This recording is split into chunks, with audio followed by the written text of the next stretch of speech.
In today's video, we are going to be breaking down the Memphis Grizzlies offensive strategies and basically why they have won against the Utah Jazz in their first game. This is actually quite interesting. I wasn't expecting all of this from Memphis, so I had to break down their offense. They've played fantastic, so let's get down, let's check them out, let's see why they won. Okay, so in this first play, what we see is a very good set by their guard. And what we're going to see here is something that is very, very interesting. So to start the play, you could call this a forward. I'm calling him a guard today, but we have Jonas setting a screen. This is a Horns offense. We can see that by the players set up like this. Jonas is going to set a screen for the forward on this side. I call him a guard because, in my opinion, he's a guard.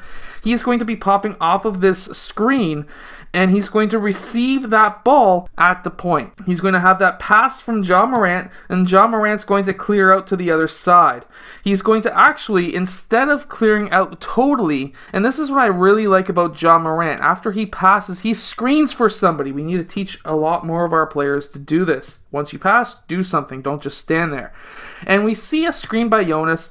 Now, this player was about to, or at least the play was calling for him to attack on this side, which would have then had this player attack the key. It would have brought down multiple help defenders, and it would have opened up a three for this player. But instead, he's seen an opportunity because when he went and jabbed towards this side, his main defender went straight into Jonas, which is basically running into a wall. Once that player did that, he then attacked the left side. Now, this is a very smart move, and the reason why I say it's really smart is because he now has multiple players coming down and trying to defend his layup.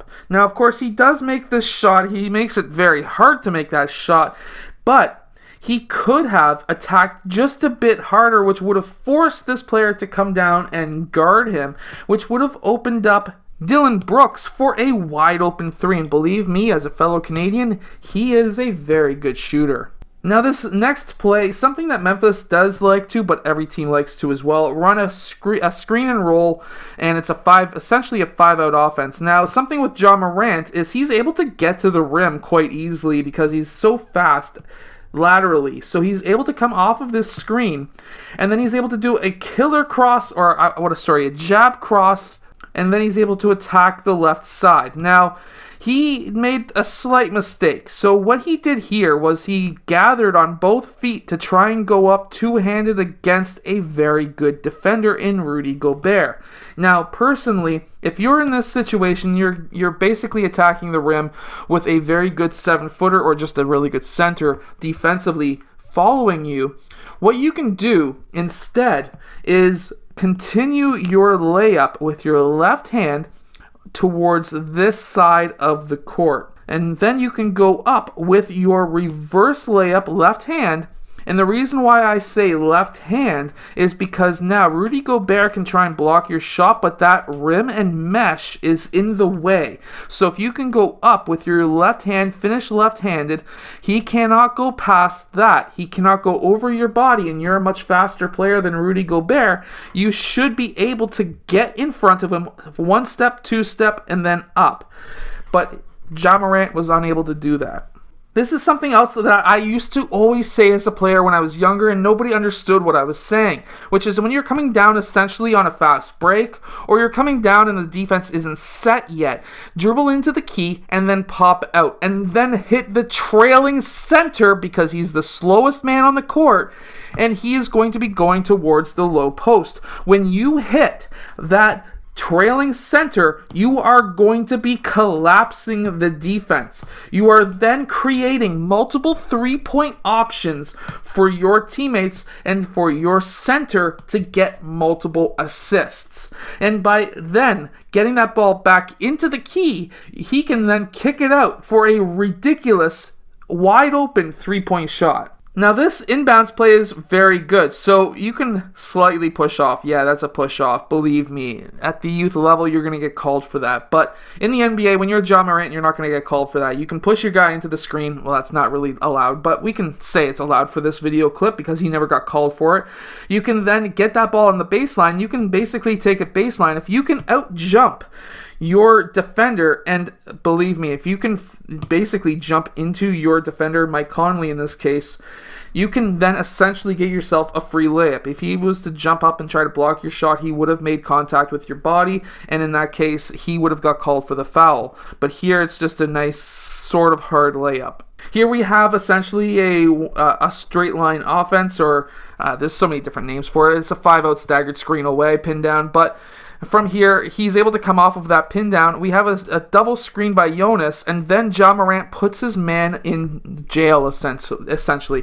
And what I mean by in jail is when you come off of that screen, and you know that he's on your hip, and you've got a center who's rolling, maybe not rolling towards the basket. If you can get in front of that man, there's not much he can do.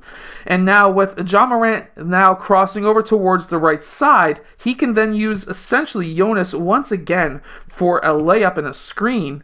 And then we see very similar here. However, what I really like to see here is the defense. And we see a nice pickoff, bang, nice, easy offense. That's something that Memphis does a lot, which is quick, easy offense off of defensive possessions. But in this next clip, we see them coming down into a 5-out. We see a screen away for the wing player on this side.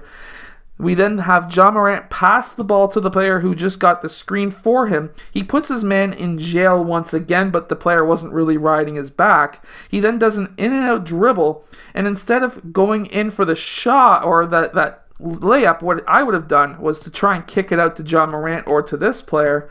However, he goes in for that layup.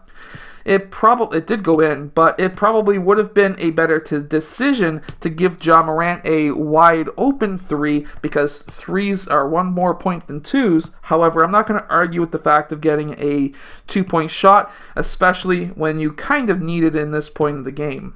See, the one thing that I really did like with Jonas Valanciunas when he was with the Raptors is his ability to do dribble handoff screens.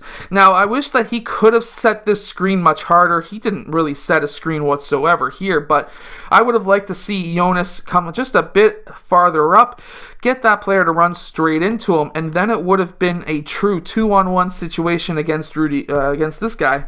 Looks like Rudy Gobert to me, but again, that's still fine. This player was able to get a very hard shot off, but if Jonas was able to set a lot higher of a screen, that defender was much closer to that player, then we would have seen a true 2-on-1 situation. But I'm not going to argue, the layup worked.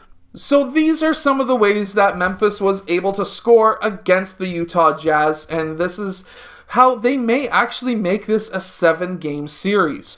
Do I think that Memphis has a chance of making it past Utah? I think it's going to be very tough if they can. Utah is a very, very good team. However, this is still a great strategy to run if you're with a team, and some corrections that you could also make with your team as well if you wanted to run something similar. I hope that this video has helped you and maybe make your team better, make your players better, make yourself better. If it has, hit that like button, subscribe. I'll see you guys again next time.